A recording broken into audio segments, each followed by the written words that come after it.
Hi, I'm Daniel Andrews, owner and creator of AndrewsFootball.com. Welcome to my NFL Draft Review. Now, instead of making a video that's about 2 to 3 hours long, I cut it down into sections of 8. So I'm going to have 8 separate videos broken down by NFL division. Now, if you're new to my channel, I just got to ask you one simple question.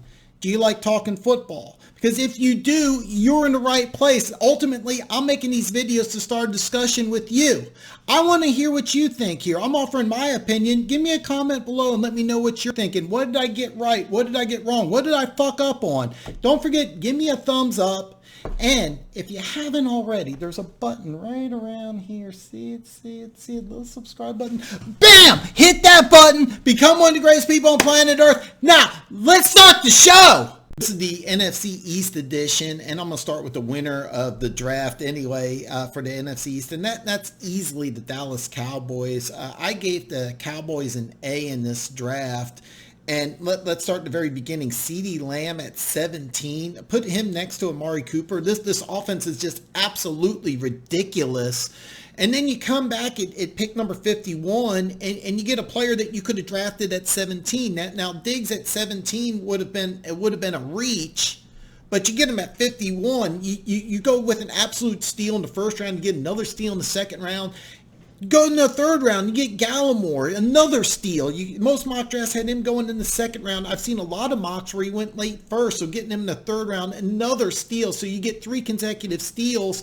Then your next 3 picks, Robinson. This is a guy who could be a surprise starter, but he blocked a kick every single year he was at Tulsa. So you go ahead and you address somebody who's a special teams ace, plus with the size-speed combo, who could be an eventual starter. He will contribute day one on special teams, and you get a guy who could potentially be a starter. I love this. You trade with Philly, a division rival, and you get a player, I'm going to butcher his last name, Bediz, but it might as well be Badass, because that's the way he played at Wisconsin. He was a badass. Can you imagine how good it's going to feel if you're a Cowboys fan and you watch this guy just pancake Philly defenders, and this is a pick you get from Philly? This is a guy who's probably your day one starter at center. You get him in the last pick in the 4th round to pick you up a team from Philly. How awesome is that? Bradley Anieb, but before the combine, this was a top 50 player. He had a bad combine, but watch him on tape. He's a top 50 player. He looks like a 2nd round pick if you just watch the film of him in Utah. I watched him at Utah. This is a really good football player, just had a bad combine. So the Cowboys easily ace this draft. Here's a draft. You get 6 potential starters, and then your 7th pick, he's the developmental quarterback. What's wrong with that? Absolutely nothing. The best part is about this draft is you get a player to fit a need that you have, except for CeeDee Lamb, who that's just bonus, and you get him at 17 where he was too good to pass up. So the Cowboys easily win the draft here. The Giants are next. I give them a B, and I loved Andrew Thomas at pick number 4. He's a day one starter. My guess is he's going to start in right side. 2020, move over to left to replace Solder in 2021. It'll be interesting to see how they use him. I loved McKinney in the 2nd round. Here's a guy who should have been drafted in the 20s. You get him in the 2nd round. He's a natural strong safety. Now, ESPN has him listed as a starter at free safety. It'll be really interesting to see how they use McKinney, Peppers, and last year's 4th round pick, Love. It'll be interesting to see how they use those 3 safeties together. My guess is that Peppers is going to play like a hybrid safety, but I'm not really sure. So it'll be something to kind of watch out for in preseason, how they use these 3 players together. I like that you get Pert in round 3. He played left tackle and right tackle. Then you also get Lemieux, who was a 4-year starter at guard, All-American his senior year. He could be a surprise starter as well. So you get a starting tackle, a backup, maybe a swing tackle, and a potential starting guard in this draft. I really like that. Darnay Holmes, he'll be the starting nickel corner in my opinion. This guy's a really good football player. He's just a tad undersized. If he's 2 inches taller, he's a 1st round pick. So I love that you get him in the 4th round. I thought it was really interesting that in the 6th round, you take a linebacker, and then you have 4 7th round picks, and 3 of those guys are linebackers. So you're going to go into training camp with 4 late round picks as linebacker.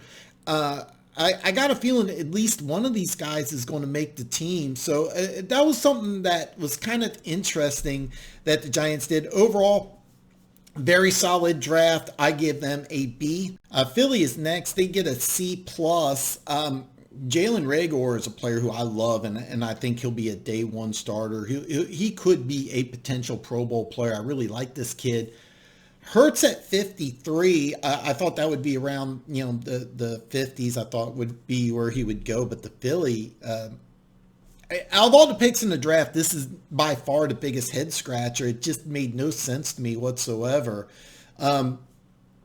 Both Auburn tackles were drafted also. Jack Driscoll in the 4th round. Then you get Prince Tega. I'm mispronouncing his name in the 6th, where most mock drafts had him going in rounds 2 or 3. His draft grade's significantly higher than Driscoll, the guy on the right side who went in the 4th round. So I like that pick, and him as a backup to 2019 first round pick Andre Dillard is a good move. So he has massive upside.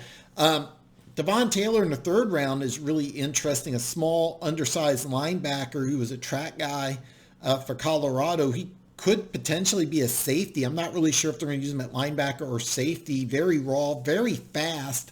Kevon Wallace is another pick. Could challenge Mills for a safety spot. And overall, I really like this draft. The reason why I'm giving it a C plus is I just don't get the Hurts pick in the 2nd round. If you would have got him in the 3rd round, I would have really loved it. I would have probably given this a B, maybe a B plus grade, because you had some really good players in this draft. I just Hurts in the 2nd round just makes zero sense to me, and that's kind of why I'm giving them a C plus.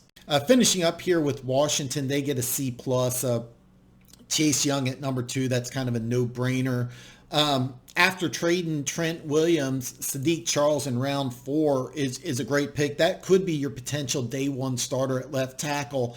Now you have to understand, you're getting a starter at a premium position in round 4. That's great, but most teams had him going in the 3rd, 4th round, so I can't really just say, oh, this is a great pick, because that's where he went, but here you are, you're getting a potential starter in the 4th round. That's a great move.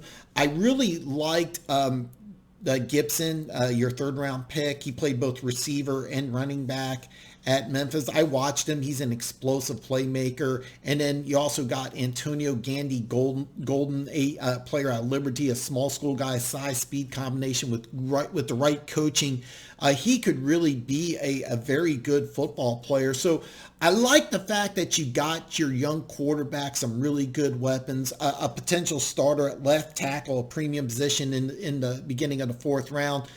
5th round pick, Kalia Hudson. He's an undersized player at Michigan.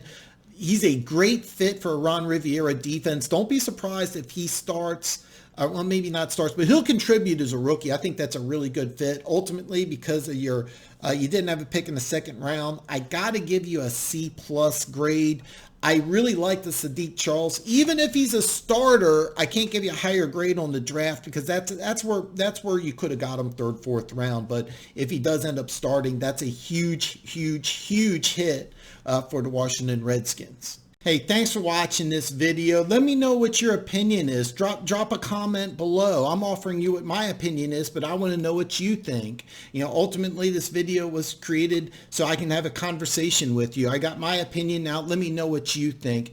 Don't forget to give me a thumbs up. Share this video with your friends. And hey, I'll see you next time.